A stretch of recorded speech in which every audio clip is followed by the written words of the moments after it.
عجیب و غریب عنوان سے لڑائی. مسلمان مسلمان سے لڑتا تھا, ہندو ہندو سے لڑتا تھا. لیکن جب سے سمویدھان بنا اور سمویدھان میں پنجاب سے لے کے منی پور تک اور بنگال سے لے کر کے پنجاب تک, مشرق مغرب شمال جنوب, سب کو ایک تسبیح کے دانے کی طرح, ایک مالے کی طرح پرو دیا. پنجابی بولنے والا بھی ہندوستانی ہے, مراٹھی بولنے والا بھی ہندوستانی ہے, ملیالم بولنے والا بھی ہندوستانی ہے, تمل بولنے والا بھی ہندوستانی ہے. اور وہ زبان جو لکھی نہیں جاتی, بھوجپوری کے اطراف 50 زبانیں ہیں.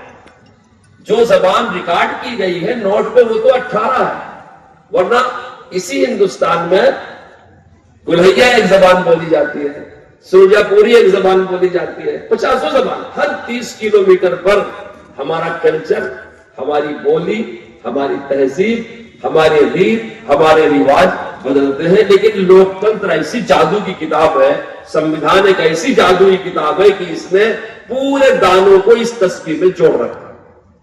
یہ بنایا گیا بڑی قربانیوں کے بعد, ایسا نہیں ہوا کہ اچانک بن گیا. بڑی قربانیوں کے بعد, اور اپنے زمانے کے ان لوگوں نے بنایا جو دنیا کے عقل مند ترین لوگ تھے, خالی ہندوستان کے نہیں. ان کی عقل کا لوہا دنیا نے مانا, دنیا نے ان کو اپنے لیے آئیڈیل مانا. آپ دیکھو پوری انسانوں کی تاریخ میں لڑائی کیسے ہوتی تھی, ہتھیار سے. ایسے تو ہوتی تھی بھائی. آج بھی لوگ کیسے لڑتے ہیں, توپ سے, تلوار سے, ہتھیار سے, بم سے, گولا سے, بارود سے, ایسے لڑتے ہیں نا. پہلے بھی ایسے لڑتے تھے. لیکن گاندھی جی کیسے لڑے, اہنسا کے ساتھ. لاٹھی رکھتے تھے مگر استعمال نہیں کرتے. ان کی وہ ایک لاٹھی پورے ملک کو اہنسا کے ساتھ جوڑے ہوئے تھے. آپ اندازہ لگاؤ, دنیا کے بڑے بڑے پڑھے لکھے عقل مند لوگوں نے گاندھی جی کی لاٹھی, گاندھی جی کا نظریہ, ان کے اہنسا کے بارے میں بڑے بڑے لیکھ لکھے ہیں, بڑی بڑی کتابیں لکھی ہیں. انہوں نے اپنے اہنسا کے نظریہ سے دنیا کو متاثر کیا. تو ایک ایسی عجیب و غریب ہمارے ملک کی قربانی کی تاریخ ہے, اور ہمارے ملک کی وہ عجیب و غریب بڑی بھاری بھرکم شخصیات ہیں. ڈاکٹر بھیم راؤ امبیڈکر جو قانون کے ماہر تھے, ان کی صلاحیت کا کون انکار کر سکتا ہے. مولانا ابوالکلام آزاد رحمۃ اللہ علیہ, آپ دیکھو البلاغ الہلال نکالا انہوں نے, جب انہوں نے یہ بات کہا کہ اگر قطب مینار پر کوئی فرشتہ اتر آئے اور فرشتہ یہ کہے کہ کل میں تم کو آزادی دے دیتا ہوں لیکن ہندو کو اور مسلمان کو الگ کر دیتا ہوں, تو ابوالکلام آزاد کہتے ہیں مجھے ایسی آزادی نہیں چاہیے جو دو بھائیوں کو الگ کر دے. ان کی یہ بات سونے کے حروف سے لکھے جانے کے لائق ہے. مذہب کی وجہ سے بھائی کا رشتہ ختم نہیں ہوتا.